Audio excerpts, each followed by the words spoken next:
Hey everyone, welcome to an Idle Time production with Matt Hazen and with my good friend here, Carter Kramer. We're going to chat it up a little bit about life and some perspective. So without any further ado, I'll introduce you to Carter Kramer. Carter, tell us a little bit about yourself. Awesome. Thanks, Matt. Well, my name's Carter Kramer. I'm 41 years old. I'm an entrepreneur, and I've lived here in Iowa for a good portion of my life, but moved away for a little while and found my way back here for a lot of reasons. But yeah, all kinds of fun parts to the story. Hopefully we'll get into a little bit today. Nice. So yeah, we'll talk a little bit about some mindset things, some perspective, some experience, and some knowledge you've gained along the way.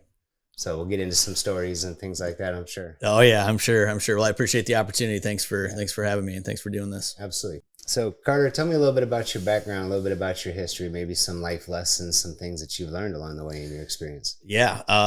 Wow. Yeah. Lots of life lessons, obviously. As you know, as I get older, I feel like they're constantly showing up, and sometimes in ways I need and sometimes in ways I don't want. Absolutely.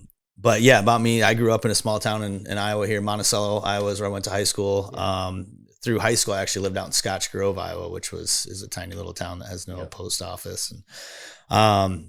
But grew up doing lots of outdoor activities, kind of an all-American kid, man. I was pretty good in school. I played lots of sports, good family, just had good support as a kid. I was the youngest of three kids, and my middle sister's 5 years older than me. My oldest sister's 7 years older. So as I get into high school, I think my parents had kind of been there, done that, and I kind of found my way wandering around a little bit more, and spent quite a bit of time away from home as I got up into later in high school, and man, started making a lot of bad decisions. I was partying a lot, started getting into drugs and alcohol, and just really, had a pretty strong effect on my willingness to go out and be productive, which I don't even know if I realized at the time. But as I got into my early 20s, I kind of realized I had to do something, and had to figure something out. And I actually went to my dad, my oldest sister, and told him, hey, I need some help. I'm kind of stuck. I was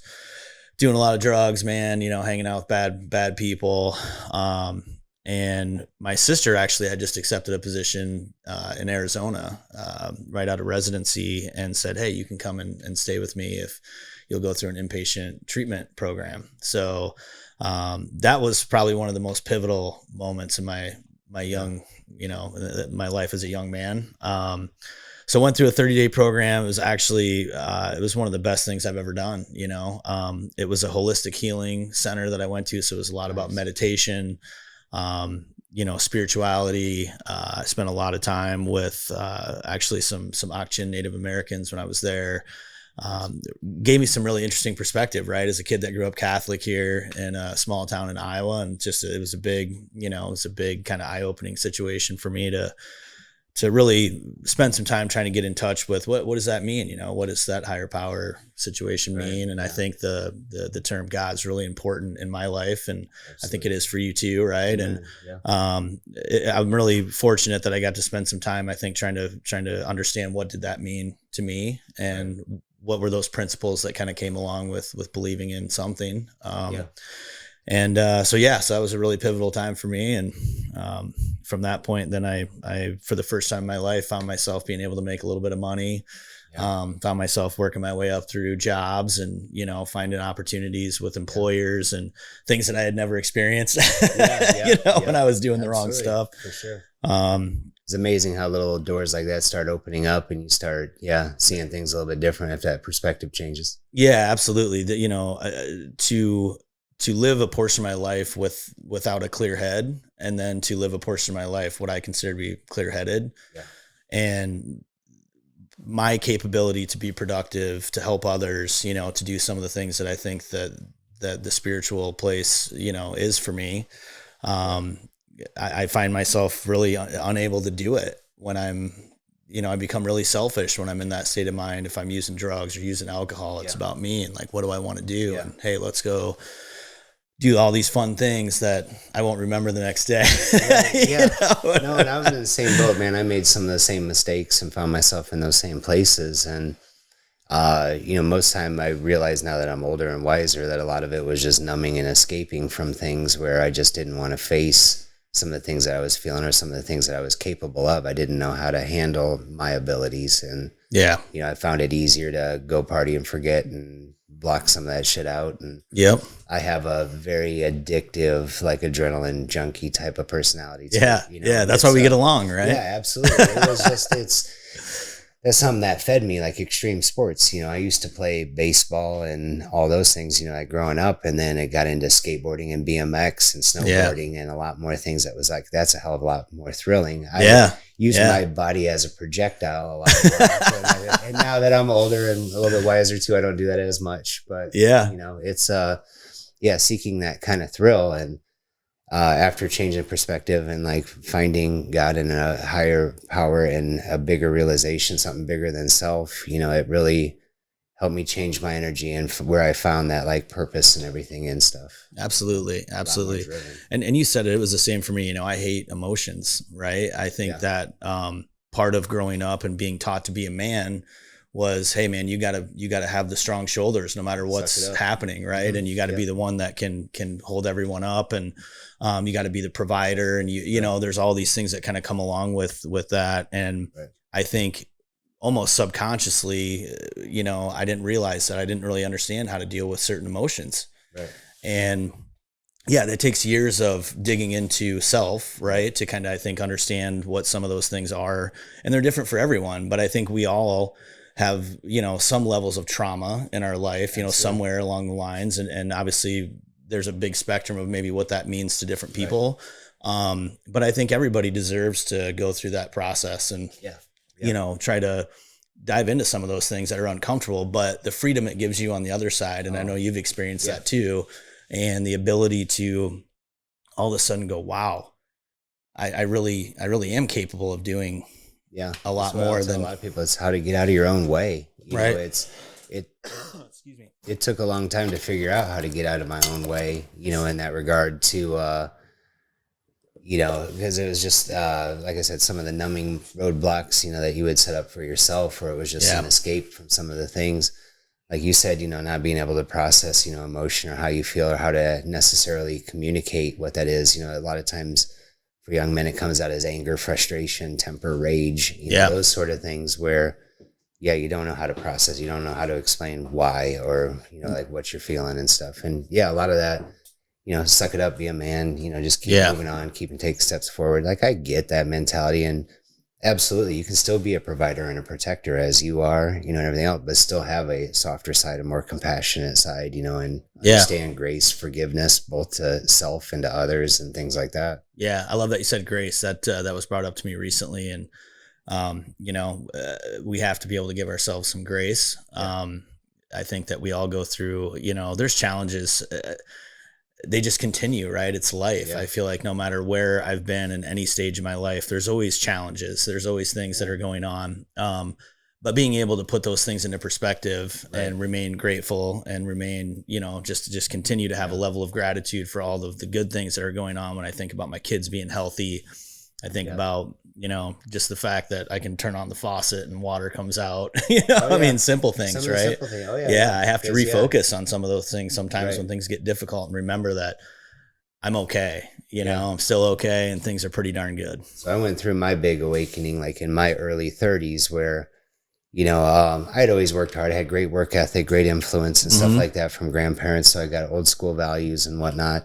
Got, a great upbringing, all things considered, and I was also a kid from the streets. So I gained a lot of street smarts and just intelligence from just body language, eye movement, just how people conduct themselves and like realizing what's real and what's not. But when I was in my 30s, I realized now in hindsight, I was taking a lot of that stuff for granted. Like things came easy. Like I was successful. I had the American dream, but I didn't value it.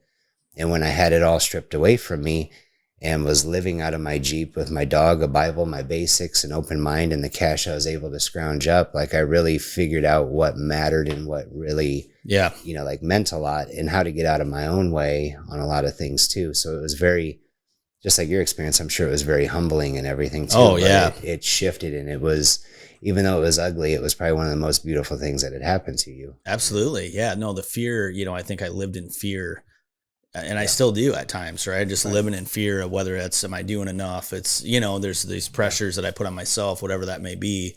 Yep. The ability to take a deep breath and, stop for a second. Or I think for me, and I was going to ask you about this because I have a feeling you have a similar, one of the biggest changes for me was I had to develop a really strong daily routine. Amen. Yeah. And huge on. that was a life-changing time for me to figure out that if I set up my day and it's consistent and I have expectations and I'm doing positive things with my time, it was amazing how I didn't realize how I was just floating around. Yeah. I was just kind of waiting for stuff to happen and kind of just riding along instead of kind of taking control and being like, okay, this is how I'm going to start my day. I try to start my days every day talking about just things that have helped to, I think, build some success. I try to do reading in the morning. A lot of times I work out really early in the morning, one of the first things I do. But a lot of days for me, man, it's alarm at 3:30 a.m. Yeah. It's reading, quiet time, gym at 4:30, back home at 5:30, get my kids up ready for school or, help my wife get up and get ready to go.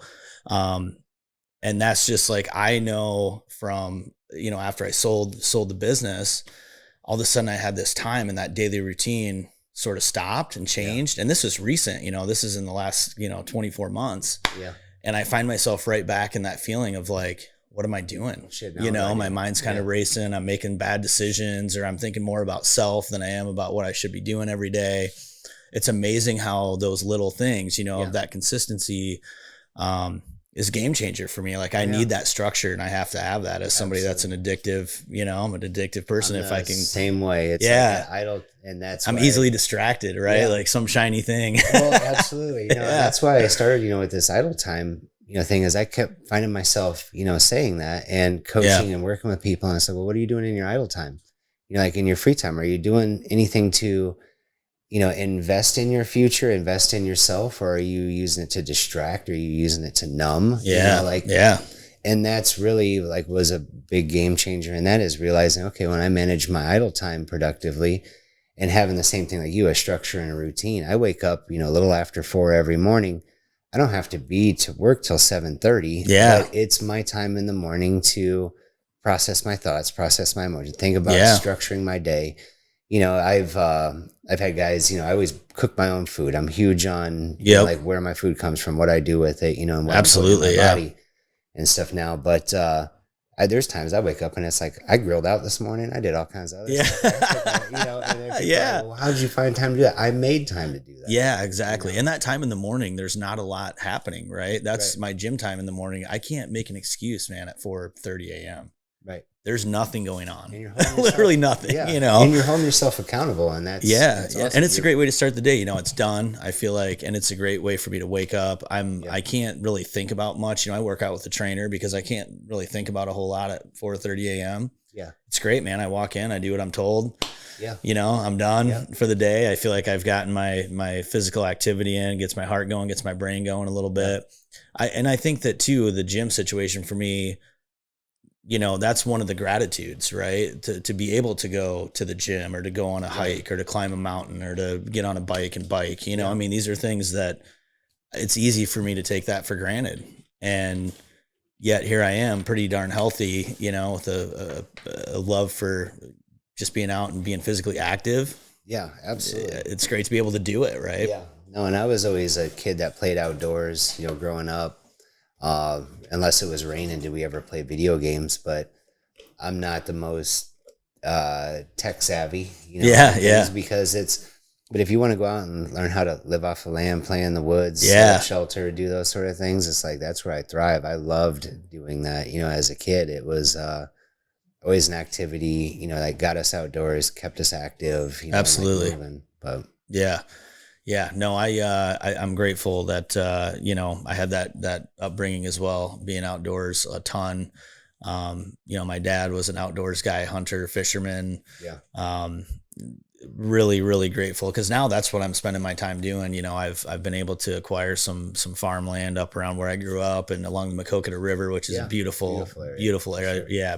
Fantastic. And to be able to get my kids out there, get them involved in some of those things that I did growing up, dude, it's been it's been such a blessing. Like it just, Yeah. it's so cool to see them start to pick up some of those things and get excited about the plants and the birds and, that whole ecosystem that kind of just happens out there in nature. Right. Those are things that I didn't realize how lucky I was to be exposed to some of that. That was just where I grew up. Mm-hmm. And of course I grew up the whole time thinking like, man, I can't wait to get out of this place. Right. There's send me somewhere. And all of a sudden now, I get away, move to metropolitan Phoenix, live there and I'm like, this ain't for me. Maybe that wasn't so bad. Right. That was my thing. Is like, I moved out to Colorado cause I was like, I'll go out there. I'll be able to snowboard all the time, mountain bike, and do all these things. So much to do there, yeah. And when I found myself out there, one of the biggest things that led me back home was finding genuine connections with people. Where I was at, a lot of transient workers, people just focused on self, that don't make genuine, lasting relationships. Yeah. And so it made me appreciate some different things about home. But other than that, it was expensive to live out there, and I found myself. If I was to take a job doing the exact same thing, it paid 40% less, had just as much stress. Cost of living was higher. And then you still got laundry, normal daily activities, things like that. I did less when I was out there than when I treated it as a vacation spot. Yeah. It was kind of wild. I was like, and to be able to have that realization is fantastic, right? Yeah. Like, hey, because I did the same thing, right? I was like, because I have a house in Arizona now. Yeah. If I lived full time in Arizona, I wouldn't have a second home. Yeah. I wouldn't be able to do that. Yeah. So being you here, wouldn't enjoy it the same way either. Absolutely not. No. And I realized too, that I think that time of being away made me really understand that there's a lot of great things to do right here. Oh yeah. I mean, we have a wonderful outdoor experience in Iowa that I think a lot of people don't maybe take advantage of, or maybe don't know is there. But we have a lot of great public parks. There's a lot of beautiful tributary river frontage that's all stuff flowing into the Mississippi. It's a cool little part of the Midwest that I think a lot of people don't really know about or appreciate. And so coming back here and then really realizing how lucky I was, I've taken advantage of it way more now as I've gotten older than I think I even did, as a kid or being younger. And I just want to explore it more and more. There's a ton of great stuff to do here. And there's a piece about being outside and being outdoors and totally and doing that, and I know you're an avid hunter and, big gun enthusiast. Yeah. So, I like guns. Yeah, a little bit. Yeah, it is awesome to, just this place, for example, we're sitting in my shop here and, to be able to have a few acres even right here, basically in Cedar Rapids. I mean, even that, I wouldn't be able to be on the edge of Phoenix and have 17-acre lot like I have here, it wouldn't be possible. So and things like that, and you're still close enough to it all. It's convenient. Where we're at, I mean, is like, Cedar Rapids, in that kind of area in Iowa, everybody's like, well, what is there to do there? And there's plenty to do. You have to find stuff to do. It's not the big entertainment, like the major sports, and that sort of a thing. But we're 4 hours away from, like Omaha, Minneapolis, Milwaukee, Chicago, St. Louis, Kansas City. It's right at 4 hours, to go any different way. Yep. So you can catch some of those bigger venues, but still have good quality of life, great area, good people, everything else with it. And I realized that once I left it and came back, and I realized through my whole experience, through what I call my face plant in life, where I had everything stripped away from me, really appreciating things from self, relationships that I had, the people that I was around, and gave me a chance to purge a lot of that shit out, that you didn't need in life. Absolutely. Yeah. And that's kind of the process I'm in now, of going through, I guess maybe we'll go back and, so kind of progression of, first starting to get my life together. Long and the short, I ended up starting a job in the telecommunications industry kind of by accident, and loved it. You know what I mean? Loved it right away. Loved the people. Could see there was tons of opportunity. Unfortunately, the guy I was working with at the time was someone that I realized quickly wasn't somebody I was going to be able to work with long term, for lots of reasons. But that was really where the first, I had worked in several startup companies in the real estate industry in my career, and realized that, hey, you can start something from nothing and turn it into something. There's people doing it all the time. I think we're extremely blessed to be able to have that opportunity here. Yeah. And, you know, you got to jump through some hoops and you got to follow rules, but you can go out and start a company and turn it into something. And so I went to my wife and said, hey, you know, I can't work for this guy anymore. I've got some moral and ethical gaps in here that I'm not going to be able to bridge. Yeah. And she was, you know, nothing but supportive. At one point I wanted to take a job. I was offered a job right after I left my old position and was going to start this business. And it was a great opportunity. And, you know, my wife looked at me at one point and said, hey, if you don't go do this business thing, are you going to regret it someday? And I was like, yeah, I probably will, you know, and, you know, we were still young and she had a good job at the time. So that was helpful. You know, she had benefits and, took some of that risk off of me. And, sounds like, and great so support. it was, dude, huge, right? I couldn't have done it without that. And, you know, we were like, screw it. So I took a $30,000 private investment, and started a business, Cell Site Solutions is what it's called. And, what it is called. And lo and behold, we built that business up over the course of about 12 years to, about 100 and some odd employees, and doing about $35.5 million a year in revenue, turned into a tremendous business, right? Doing work all over the country. Lots of great opportunities there. And it allowed me to build some personal wealth, kind of through all the process of the business. And then also about almost 2 years ago, we ended up selling out the majority position of that company to a private equity firm in Boston. Nice. And changed my life, right? Yeah. Changed my life. And it was one of those situations that I never thought was possible. You know, here I went from this kid that, you know, was going into inpatient rehab and trying to figure out what I was going to do and couldn't pay my rent in low income housing apartment. Right. And, you know, I think that's the whole purpose of what you're trying to do. And what I think is important too, is for people to understand that you can change. Yeah. You know, change is possible. Absolutely. And no matter how down and out you feel, or no matter how bad you think it is, you can put one foot in front of the other, man, and you can change some direction and surround yourself with the right people and make different decisions. Yeah. And it's not easy. It's the hardest thing I've ever had to do. But the rewards have been greater than anything I could ever imagine. Never. It was just like, So after cool. the sale of the business, you know, I was able to buy, I've been able to scope up about 1,200 acres of farm ground, close to where I grew up along the Maquoketa River, like I mentioned. And dude, it is the most beautiful. Yeah. I mean, that's like, dude, beyond a dream come true for me, you know, to be able to, that's all I ever wanted to do is like, I just want to be able to own my own land and, you know, be more self-sufficient and downsize and start to, you know, really live more closely with nature. Yeah. And to have that opportunity come about at this point in my life where I'm still in my early 40s, you know what I mean? I hoped maybe someday I would have that chance to turn that business into a great opportunity for my kids. And, didn't happen the way I thought it would, didn't happen when I thought it would. Yeah. And it really, man, it was a test, right? It kind of put me back into a tizzy for a little while. I had moments of thinking like, well, now what?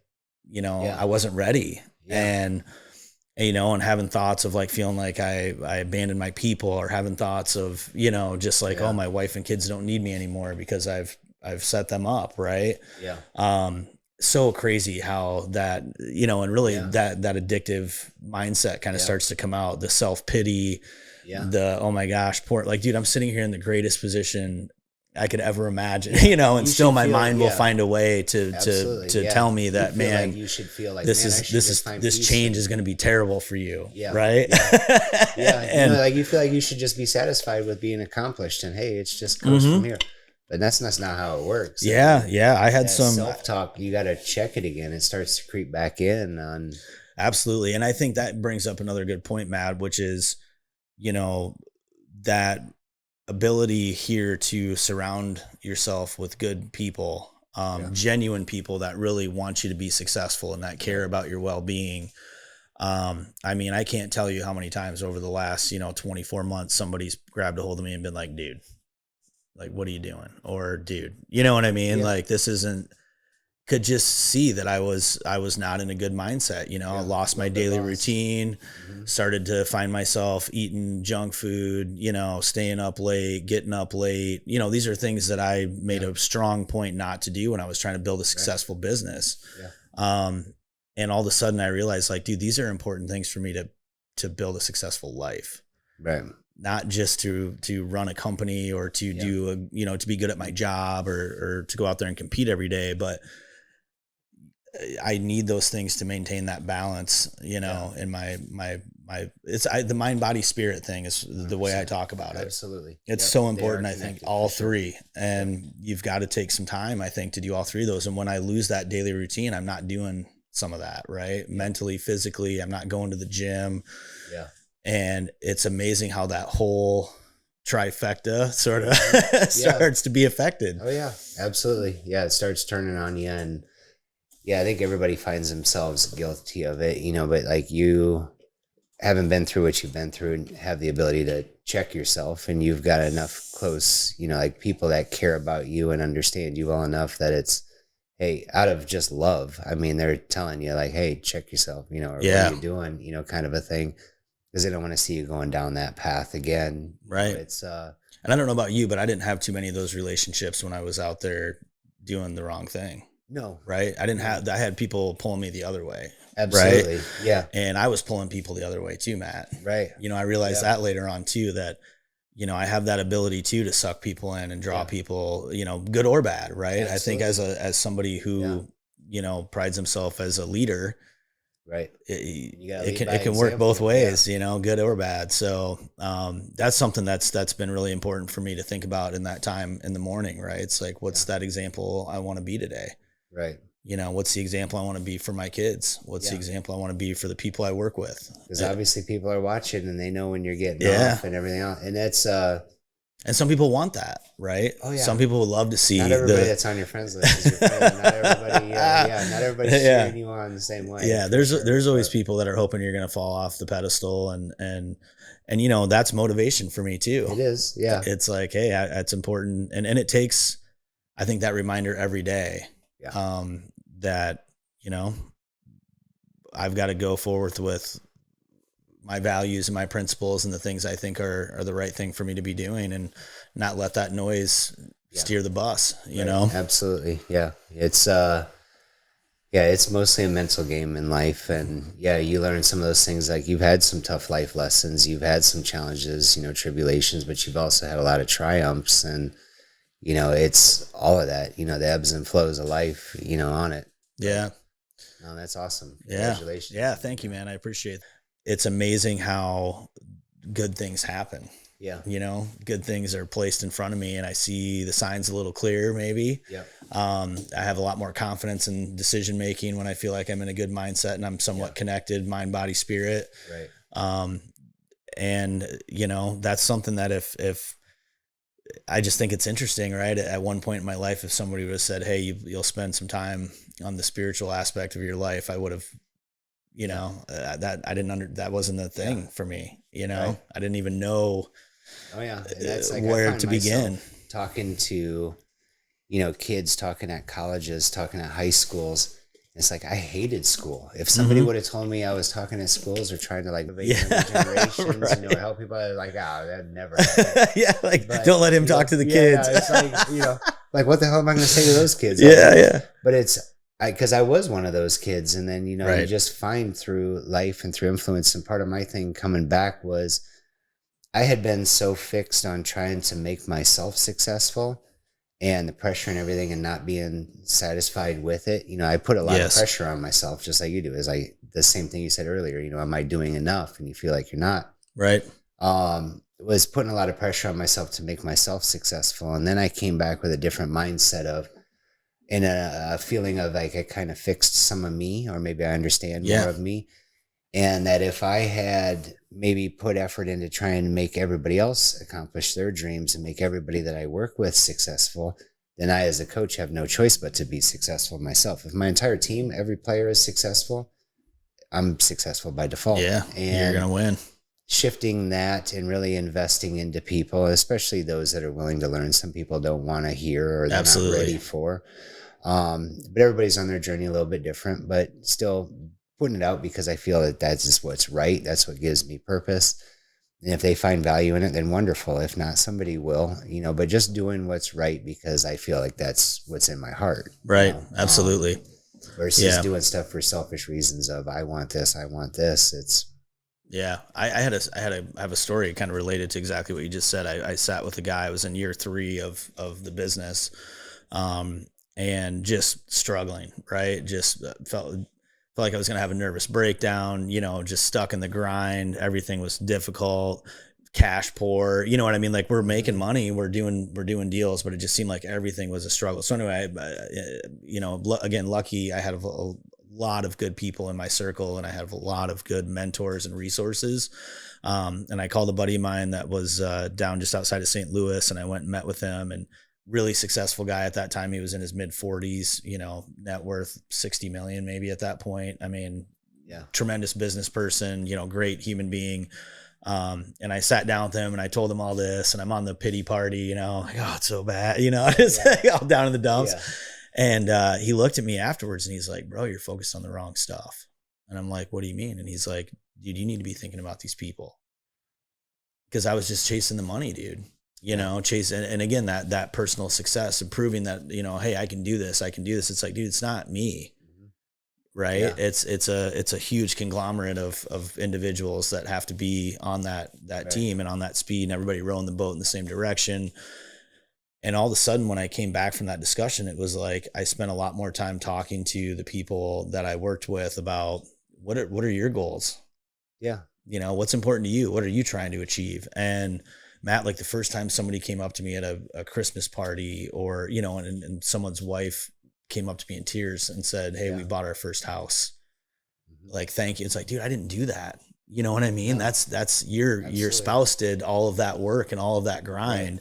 Right. And then all of a sudden I came to the realization that the business was a catalyst. Yeah. Right. It was this opportunity for people to use this thing as a stepping stone to change right. their lives too.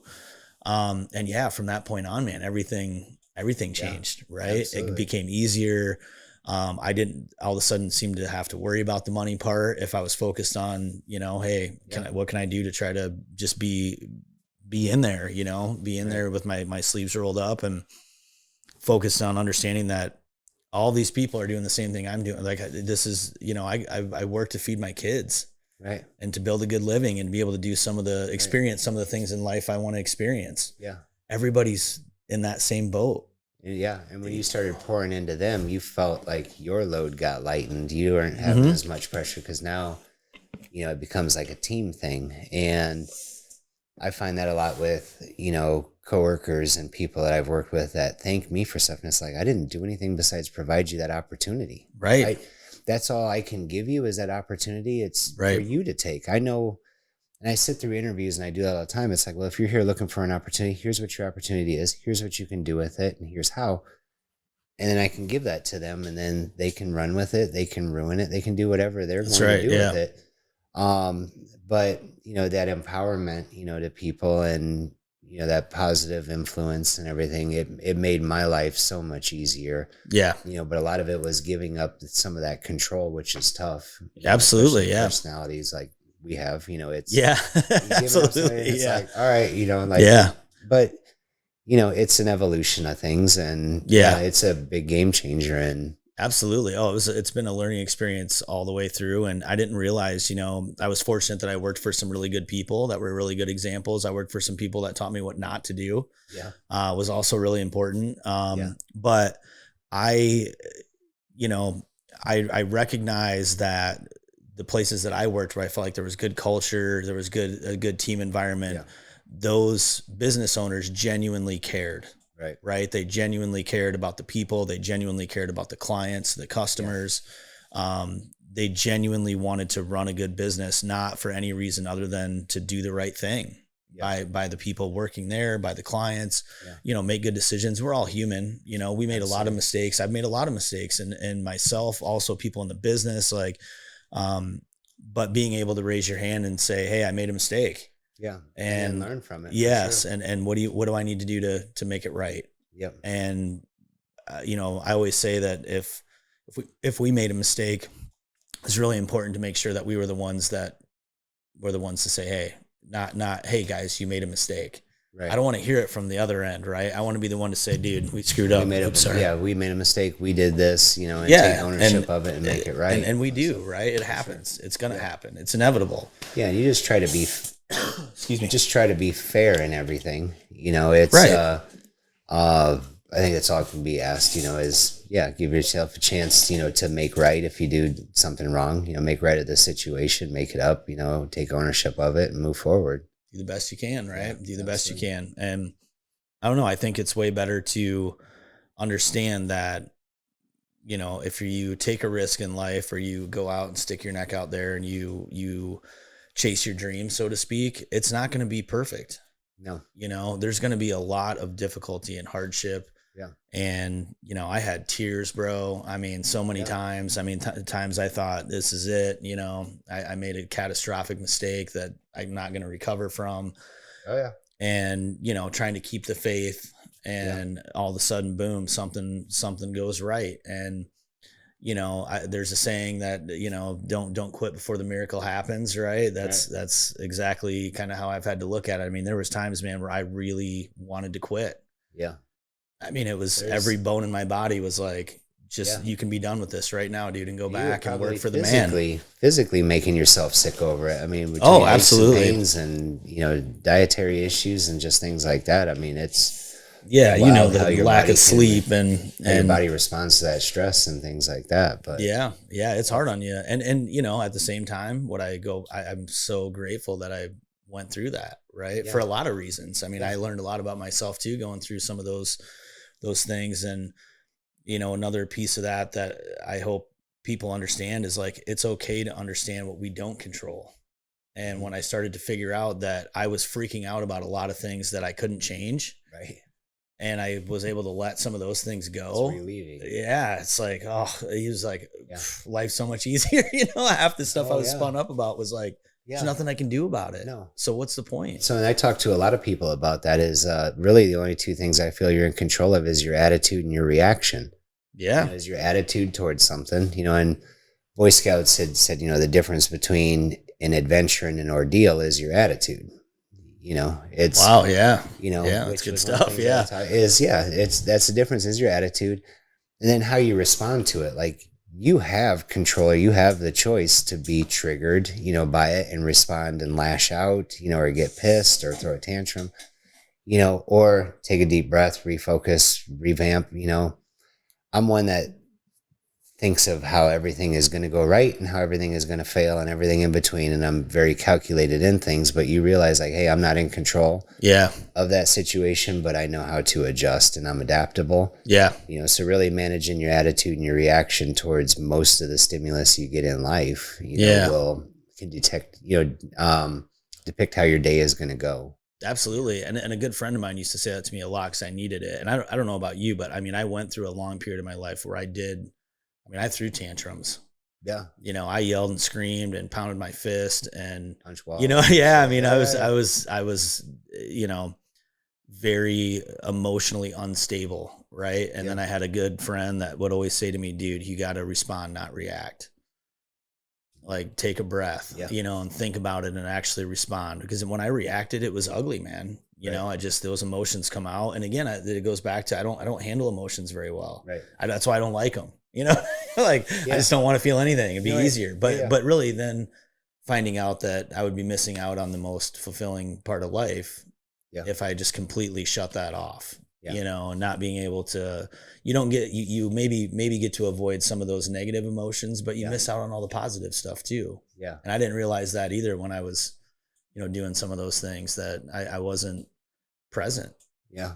And a big thing like Janita had helped with realization is, like these things that happen to you, that get you triggered, that'll get you upset or make you react to it, is ask yourself why. Like, why does that come up? And then ask yourself why on that. And then just keep diving down into, okay, you might find that it was from an instance that happened when you were a kid where this wasn't right. And that's your reaction and stuff to it. But really diving down into, instead of like, why is this happening to me? Looking at it from the glass half full kind of a perspective of, well, this is happening to me, but for why? Like, what benefit does it have to me, Right. so that I can help understand how to manage it or, deal with it going forward. You gotta Absolutely. release yourself from it. Yeah. Yeah. Yeah. I think the idle hands thing is an important one for me too when it comes to that. I Yeah. think that sometimes when I get stuck, because I'm an obsessive thinker, Oh, yeah. and I think that's worked for me in a really positive way in my life where I'll look at a problem and I just won't give up on it until I figure it out. Right. I'll obsess about it and lose sleep over it until I find a solution of some sort.